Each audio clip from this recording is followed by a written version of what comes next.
عقل سوچ رہی تھی کہ وہ ہاتھ کیسے ہیں، یہ خلیفہ کیسے بن جاتا ہے۔ خدا یہ بھی کہہ سکتا تھا کہ میں نے آدم کو اپنی قدرت سے بنایا، میں نے آدم کو اپنے امر سے بنایا، میں نے آدم کو اپنے حکم سے بنایا۔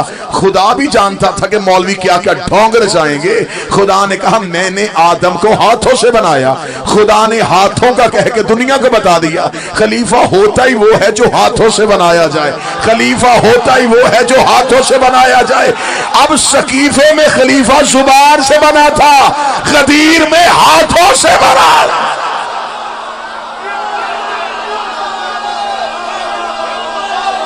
بسم اللہ سے مولا حسین عزت عطا فرمائے۔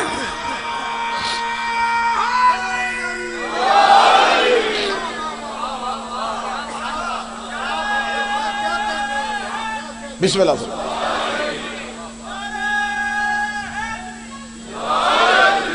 اب قرآن نے صرف دعویٰ کیا تھا، علی دلیل بن گئے۔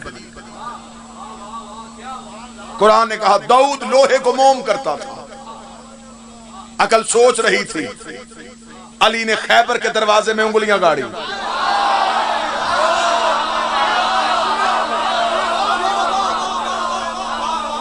قرآن نے دعویٰ کیا، علی دلیل بن گئے۔ قرآن صرف دعویٰ کرے گا، تصدیق علی کرے گا۔ یہ منزل تحقیق نہیں ہے، یہ منزل تسلیم ہے۔ جو کہہ دیا وہ کہہ دیا۔ میرے اہل سنت بھائیوں کی کتابوں میں بھی درج ہے، ایک صحابی ہے، ان کا نام ہے خزیمہ بن ثابت۔ بابا جی ان کے ساتھ ایک لقب استعمال ہوا، ذو شہادتین، دو گواہیوں والا۔ یہ اسے کس نے دیا تھا؟ خود نبی نے۔ نبی فرماتے تھے کہ خزیمہ کی گواہی 2 مردوں کے برابر۔ بعد از پیغمبر جتنی دیر یہ صحابی زندہ رہا، یہ جہاں جا کے بھی گواہی دیتے تھے، ان کی گواہی 2 مردوں کے برابر تسلیم کی جاتی تھی، کیونکہ انہیں نبی نے ذو شہادتین کہا تھا، 2 گواہیوں والی۔ سنی کتابیں چاہو گے تو ڈھیر لگ جائے گا، ذو شہادتین اسے کم کہا۔ رسالت امام کے دربار میں ایک یہودی آیا، اس نے کہا مسلمانوں کا نبی تو نے مجھ سے کچھ قرض لیا تھا، واپس نہیں کیا۔ رسالت امام نے اس کی طرف دیکھا، میں تو تجھے جانتا نہیں۔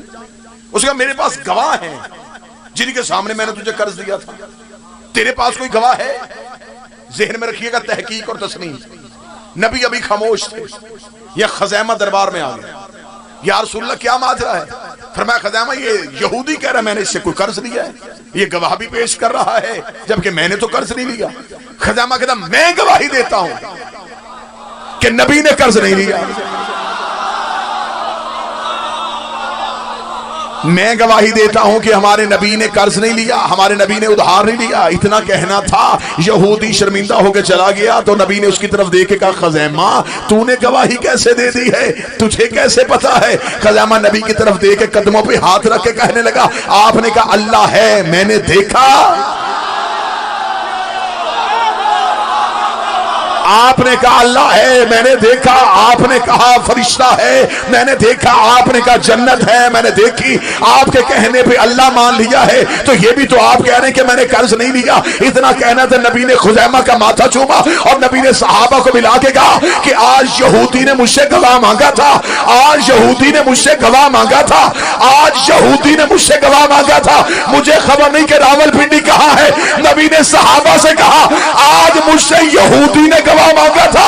نبی نے جملہ کہہ کے بتا دیا جو معصوم سے یا معصومہ سے گواہ مانگے وہ یہودی ہوگا۔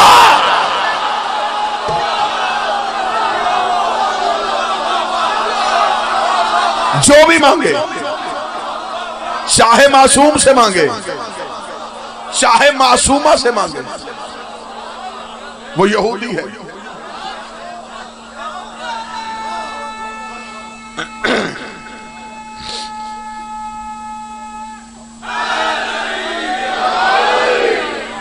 ان کو صرف تسلیم کرنا ہے، تحقیق نہیں کرنی۔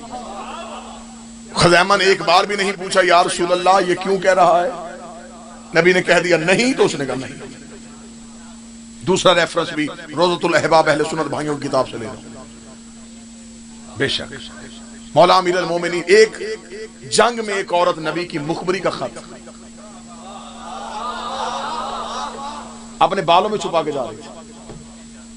رسالت امام نے جاتے ہوئے دیکھا، رسالت امام نے ایک صحابی سے کہا اس عورت کے پاس ایک خط ہے، اس خط میں میرے لشکر کی مخبری ہے، اس سے خط لے کے۔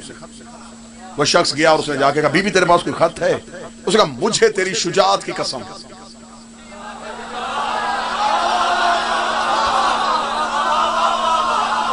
اب بہتر فیصلہ تو مجمع کر سکتا ہے، عورت قسم کھائے اور کھائے بھی ایسے بندے کی جو شجاع نہ ہو، وہ تو قسم فوراً تسلیم کرے گا۔ واپس پلٹا، رسول نے فرمایا ہاں، کہنے لگا نہیں یا رسول اللہ کسی نے غلط اطلاع دی، خط اس کے پاس نہیں۔ نبی نے دوسرے کو اٹھ خط لے کے، اہل سنت کتاب کا وہ گیا، اس نے کہا بی بی تیرے پاس کوئی خط ہے؟ اس نے کہا مجھے تیری جوانی کی قسم۔ کتنی چالاک عورت تھی، بندے دیکھ کے قسمیں کھا رہی تھی۔ اچھا ہوا اس نے قسمیں کھا لی، مجھے نام لینے کی ضرورت ہی نہیں پڑ رہی، نشانیوں سے میرا مجمع سمجھ رہا ہے، میرے پاس تو کوئی نہیں۔ وہ واپس آیا، اس نے کہا یا رسول اللہ اس کے پاس خط نہیں۔ اللہ نے تیسرے کو اٹھایا، رسالت امام تو جا۔ وہ گیا، بی بی تیرے پاس کوئی خط؟ اس نے کہا مجھے تیری دیدہ دلیری کی قسم میرے پاس خط کوئی نہیں۔ انہیں آگے یا رسول اللہ وہ مسکینی منتیں کر رہی ہے، وہ قسمیں کھا رہی ہے، عورت ذات ہے، مان لینی چاہیے قسم۔ تسلیم کو سمجھ لیں، عورت کی بات تسلیم ہو رہی ہے،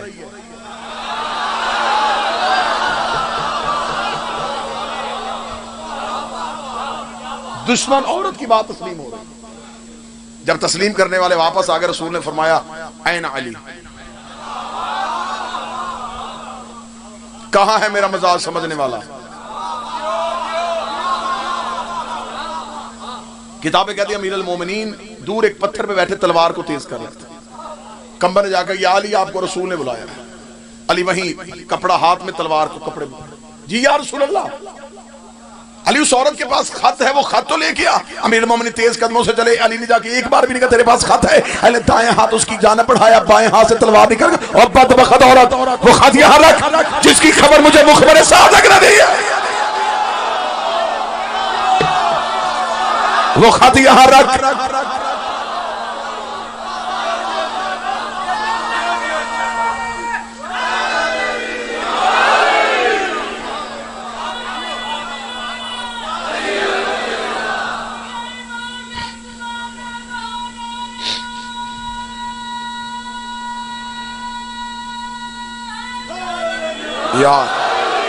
یا رسول اللہ عجب نہیں ہے، میں نوکر ہوں، میں کلمہ پڑھتا ہوں آپ کا، میں آپ سے سوال کرتا ہوں، آپ سارے طریقے سمجھتے تھے، آپ جانتے تھے کہ یہ خط علی ہی نے لے کے آنا ہے، تو آپ پہلی ہی بار علی کو بھیجتے تھے، آپ نے اتنا دیر علی کو کیوں بھیجا؟ فرمایا پہلے والوں کو بھیج کے خاموش بٹھا کے پھر علی کو بھیج کے مورخ کو لکھنے پہ مجبور کر دیا ہے کہ چلاک عورتوں سے نمٹنے کا طریقہ علی ہی کو آتا۔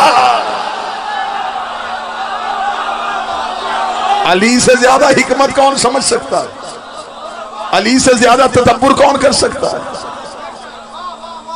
اب پہلے جو گئے انہوں نے عورت کی بات کو تسلیم کیا، علی نے ایک بار بھی نہیں پوچھا۔ علی فرمایا وہ خط یہاں رکھ جس کی خبر مجھے مخبر صادق نے دی۔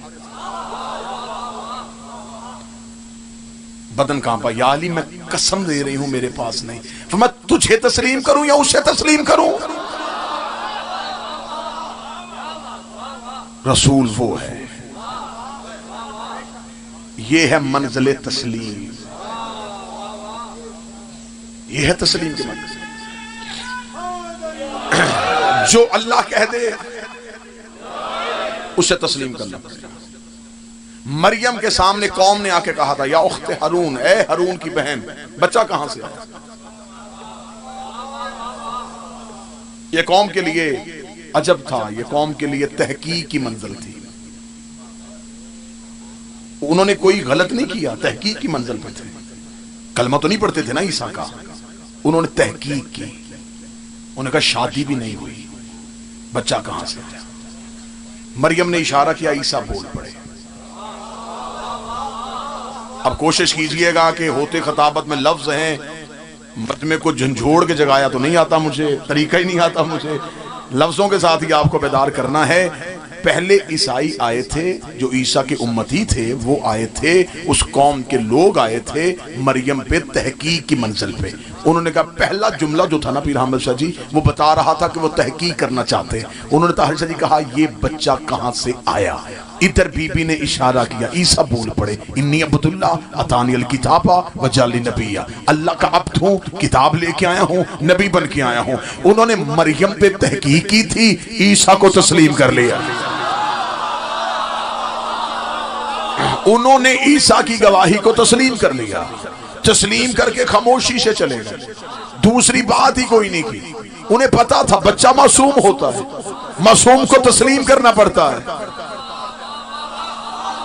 معصوم جو کہہ دے اسے تسلیم کرنا پڑتا ہے۔ خدا نے اس سے پہلے جتنی امتیں تھیں جنہوں نے خدا کی بات کو نہیں ماننا تھا، اللہ نے ان کے چہرے مسح کیے تھے، اللہ نے انہیں عذاب میں مقید کیا تھا۔ آج جتنے جانور ہیں ان میں سے بیشتر وہ گزشتہ قومیں ہیں جنہیں اللہ نے عذاب سے مسح کیا تھا، ان کی شکلوں کو تبدیل کر لیا تھا۔ میرے مالک انہوں نے عیسیٰ کو اللہ کا بیٹا کہا، تو نے انہیں مسح کیوں نہیں کیا؟ بہتر ہوتا انہیں بھی مسح کر دیتا، یہ بھی کسی جانور کی شکل میں آ جاتے۔ آج صرف دنیا میں اسلام ہوتا، تو نے عیسائیت کو اسلام کے ساتھ زندہ کیوں رکھا؟ فرمائے قدرت کی مجبوری بن گئی تھی، انہیں زندہ رکھنا پڑ گیا، ان پہ عذاب نہیں آ سکتا تھا۔ میرے مالک کیوں نہیں آ سکتا تھا؟ فرمائے اس لیے کہ انہوں نے مریم سے گواہ مانگا تھا، مریم تھی معصومہ، معصومہ نے گواہ پیش کیا، انہوں نے تسلیم کر لیا، معصومہ نے گواہ پیش کیا، انہوں نے تسلیم کر لیا۔ اور میرا سلام ان بندوں پہ جنہوں نے ایک معصوم کو تسلیم کر دیا، لعنت ان بندوں پہ جنہوں نے زہرا کے دو گواہوں کو تسلیم۔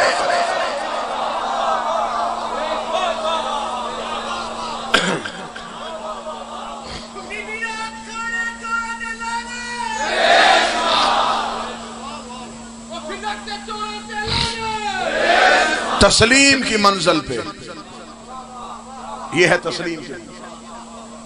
اسلام میں حجت کے لیے صرف تسلیم ہے، کیوں، کیا، کیسے، یہ ہے ہی نہیں۔ یہ نہیں کہنا کہ یہ کیسے کر سکتے ہیں، یہ کیوں کر سکتے ہیں۔ ان کے فضائل پہ شک نہیں ہو سکتا، ان کے اختیارات پہ شک نہیں ہو سکتا، ان کی ولایت پہ شک نہیں ہو سکتا۔ معصومہ نے دربار میں جب کہہ دیا تھا کہ میرا ہے تو ہے، یہ کسی کتاب نے یہ نہیں کہا کہ یہ شیعوں کا جھوٹا پراپیگنڈا ہے۔ بنت رسول تو دربار میں گئی نہیں، انہوں نے کہا گئی تھی، حق نہیں تھا۔ صرف یہاں تک بحث آئی ہے، ایک بندے نے بھی انکار نہیں کیا کہ شہزادی دربار میں نہیں گئی۔ سب مورخین نے لکھا کہ گئی تھی لیکن حق نہیں بنتا تھا۔ اس بات میں بحث بعد میں ہوگی کہ بنتا تھا یا نہیں بنتا تھا۔ میرا سوال یہ ہے کہ جب سیدہ نے مطالبہ کر لیا تھا،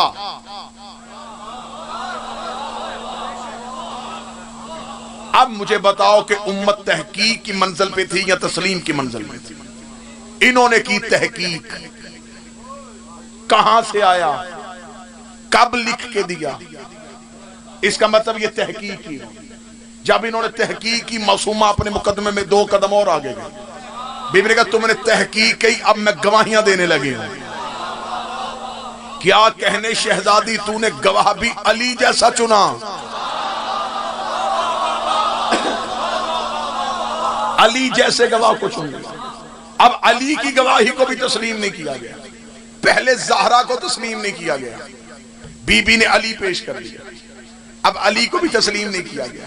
اور مولا علی کے نصاب شہادت پہ کیا اعتراض لگایا کہ اعتراض یہ ہے کہ علی شوہر ہے لہٰذا علی کی گواہی قبول نہیں۔ اگر تم نے علی کی گواہی قبول نہیں کی تھی تو پھر دربار میں علی سے شریعت کے مسئلے کیوں پوچھے؟ اگر امیر المومنین کی دربار میں گواہی قبول نہیں کی جا سکتی تو پھر امیر المومنین سے شریعت میں رہنمائی کیوں نہیں ہوئی؟ یا تو پھر وہ رہنمائی واپس ہو، جتنے مسائل علی سے سلجھائے تھے۔ اگر اس وقت علی کے کہے ہوئے فیصلے حکومت ثابت نہیں کر رہی اور مان رہی ہے تو پھر وہی علی ہے جو دربار میں گواہی دے رہے ہیں۔ پہلی منزل تسلیم سیدہ، امت کا انکار۔ دوسری منزل تسلیم علی، حکومت کا انکار۔ بی بی نے 2 بیٹے پیش کر دیے۔ یہ صرف سیدہ کے بیٹے نہیں، میں مصائب نہیں پڑھ رہا فضائل، یہ سیدہ کے بیٹے نہیں تھے، یہ قرآن کے نزدیک رسول کے بیٹے تھے۔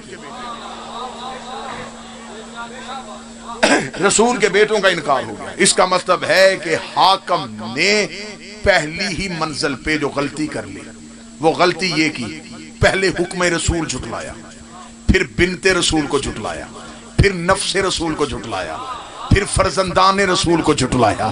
اب میں نے آپ کے سامنے جو قرآن کی آیت پڑھی ہے، خدا کہتا ہے میں اور میرے فرشتے درود پڑھتے ہیں، انہیں تسلیم کرو جیسے تسلیم کرنے کا حق ہے۔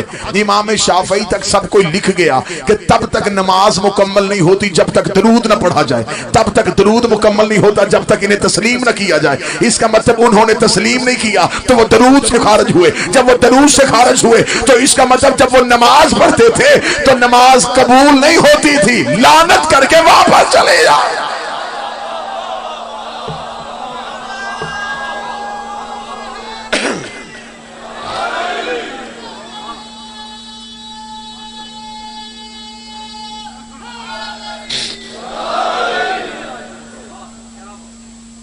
بی بی جو دربار میں گئی تھی، یہ آج تمہید کی منزل ہے، انشاءاللہ کل سے ٹھیک 9 بجے میں آپ کے سامنے ممبر پہ حاضر ہو جاؤں گا۔ اگر آپ وقت پہ آئیں تو انشاءاللہ 9 بجے ڈیوٹی، کیونکہ 9 عدد بھی شہزادی کے ساتھ منسوب ہے، تو اس پاکیزہ عدد کے ساتھ شہزادی کی بارگاہ میں ہم تمام خیرات کے لیے پہنچ جایا کریں۔ جو بی بی دربار میں گئی، بابا جی بڑا خوبصورت جملہ کہنا وہ، انتہائی ادب والا جملہ کہنا وہ، شہزادی جو دربار میں گئی تھی یہ وراثت کا مسئلہ نہیں تھا، اللہ کی عدالت کا مسئلہ تھا، کیونکہ شہزادی کو فدق دیا تھا رسول نے، رسول کو عطا کیا تھا اللہ نے۔ یہ مقدمہ صرف شہزادی تک نہیں رکا۔ اب ایک انتہائی عارف شخصیت سے ایک شخص نے آ کے پوچھا، ابن ابی الحدیث جنہوں نے نہج البلاغہ کی شرح لکھی ہے نا جی، انہوں نے اس واقعے کو لکھا۔ ایک بڑے عارف شخص سے آ کے ایک شخص نے پوچھا کہ جب بی بی دربار میں گئی تھی تو حاکم نے حق کیوں نہیں دیا؟ انہوں نے کہا کہ میں تمہیں ایک مثال دیتا ہوں۔ ایک استاد نے ایک کمرہ امتحان میں ایک بچے سے پوچھا کہ الف کے بعد کیا آتا ہے؟ کتنا عارفانہ جواب ہے، بڑا ہی عارفانہ جواب۔ الف کے بعد کیا آتا ہے؟ وہ بچہ خاموش ہو گیا۔ استاد نے اسے ڈانٹا۔ بعد میں بچوں نے اس سے پوچھا کہ کیا تجھے نہیں پتا کہ الف کے بعد کیا آتا ہے؟ اس نے کہا میں جانتا ہوں، الف کے بعد با ہے۔ تو اس نے کہا تو بتایا کیوں نہیں، جواب کیوں نہیں دیا؟ اس کا جواب میں نے اس لیے نہیں دیا کہ مجھے صرف حروف دال تک آتے ہیں، اگر میں الف کے بعد بتا دیتا تو یہ با کے بعد پھر پا پوچھتے، پھر تا پوچھتے، پھر یہ دال تک چلے جاتے۔ مجھے دال کے بعد کچھ نہیں آتا تھا، اس لیے میں پہلے ہی نمح میں انکار کر گیا تاکہ میرا اگلا مرحلہ آسان ہو سکے۔ انہوں نے کہا حاکم نے فدق کا انکار اس لیے کیا تھا، اگر فدق دیتے بات صرف فدق تک نہیں رہنی تھی،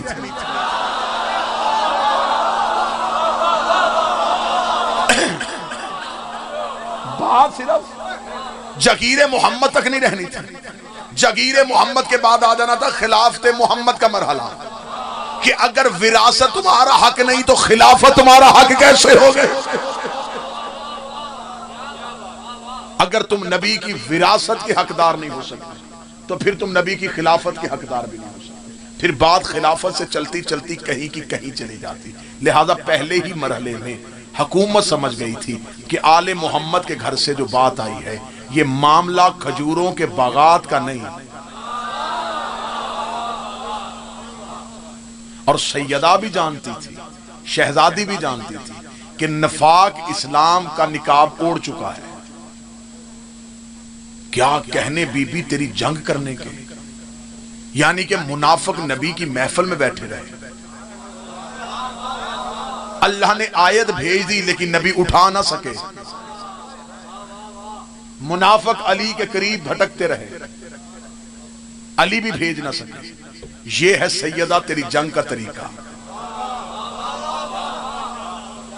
بغیر تلوار کے ایسا لڑی ہے محمد کی بیٹی کہ بی بی نے چہروں سے نقاب اتار لیا. نقاب اتار کے بی بی نے کہہ دیا یہ حاکم بن کے بیٹھے ہیں, ان کا تو اسلام ہی قبول نہیں ہے.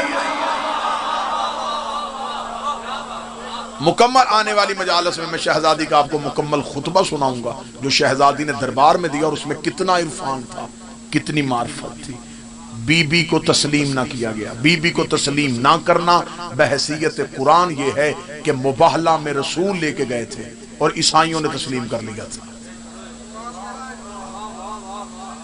مباہلہ میں عیسائی تسلیم کر رہے ہیں, دربار میں حاکم تسلیم نہیں کر رہا. علی کو غیر مذہب تسلیم کر رہے ہیں, حاکم تسلیم نہیں کر رہا. پھر علی صرف علی نہیں تھا, علی قرآن تھا. دربار میں صرف علی کو نہیں جھٹلایا گیا, قرآن کو بھی جھٹلایا گیا. اور یہ کائنات کی پہلی بدبخت عدالت تھی جہاں قرآن کو قرآن پڑھ کے جھٹلایا گیا.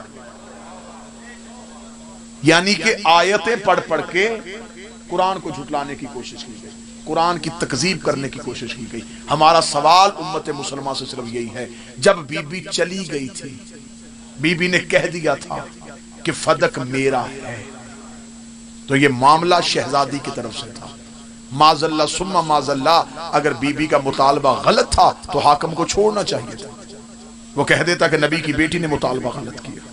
لیکن آج کسی کی بیٹی کسی کے دروازے پہ چلی جائے اور وہ جا کے جو بھی مطالبہ کرے لوگ پورا کرتے ہیں. سر پہ قرآن رکھ کے, مجھے راول پنڈی پتہ ہے زمانے جاہلیت میں لوگ بیٹیاں زندہ دفن کرتے تھے. بیٹی کے احترام میں اٹھ کے کھڑے ہونا کس نے سکھایا؟ رسول. لوگ بیٹی کو منحوس سمجھتے تھے. جس بطن سے بیٹی پیدا ہوتی اس عورت کو گھر سے نکال دیا جاتا تھا. نبی نے عورت کی عزت بتائی, نبی نے بیٹی کی عزت بتائی. آج ہماری بیٹیاں مطمئن ہو کے اپنے گھر چلی جاتی ہیں, انہیں پتا ہے ہمیں ہمارا باپ وراثت سے حصہ دے گا. انہیں ان کا حق کس نے لے کے دیا؟ نبی نے. پھر دکھ نہیں, پھر جگر نہیں پھٹتا جس نے کائنات کی ہر بیٹی کو حق دلوایا تھا. اس کی اپنی بیٹی حق سے محروم ہے, جو کائنات کی ہر عورت کو عزت دلوا رہا تھا. اس کی اپنی بیٹی 4 گھنٹے چپ کر کے کھڑی. میں نے اس زمانے میں اس معاشرے میں ان گنت مثالیں ایسی دیکھی ہیں. بابا جی آپ بھی گواہی دیں گے, جتنے عزت دار چہرے بیٹھے پیتا ہے گواہی دیں گے, قتل ہو جاتے ہیں. لوگ کہتے صلح کر لیں, کوئی تدبیر کام نہ ہے. ہمارے پنجاب کے علاقوں کا رواج ہے, بندے مجبور ہو کے جاتے ہیں سادات کے گھر, ان کے گھر جا کے کرتے ہیں منت, ہمارے بچے کو ہو جائے گی سزا, اگر وہ چاہیں تو صلح کر سکتے ہیں, کسی طریقے سے ہمارا قتل معاف کروا سکتے ہیں. پھر سیدوں کے گھر سے کوئی بی بی چلتی ہے, وہ اس گھر جاتی ہے, وہ جا کے کہتی میں فلاں شاہ صاحب کی بیٹی ہوں, چل کے تمہارے گھر آئی ہوں, کیا تم انہیں معاف کر دو گے؟ مجھے علم کی عزت کی قسم ہے, بندے سید زادی کے حیا میں نے قتل معاف کرتے دیکھے. آج 1400 سال کے بعد سید زادی کسی کے گھر چلی جائے, بندے اسے خالی نہیں بھیجتے. محمد کی بیٹی 4 گھنٹے تک دربار میں پوچھ کے رو کے کہتی رہی, حق نہ دو مجھے بیٹھنے کی جگہ تو دے دو.